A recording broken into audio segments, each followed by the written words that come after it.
how to reply to Instagram comments with Reels. Now that's what I'm going to show you guys in this very quick video. It's actually super easy to do. All you basically gotta have is, you already have to have a Reel, I believe, because I don't think you can reply to comments under regular posts. I only believe on Reels.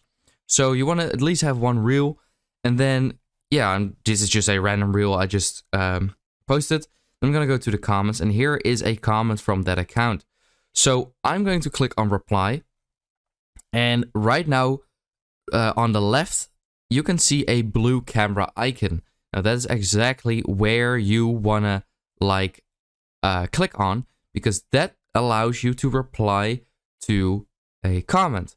So now you can just record a Reel, whatever you like, and once you've done that, you can click on next, and this is the Reel I have right here. And now I can still move around and edit the comment and do whatever with it that I want. I can even change the color, which is, it's pretty cool.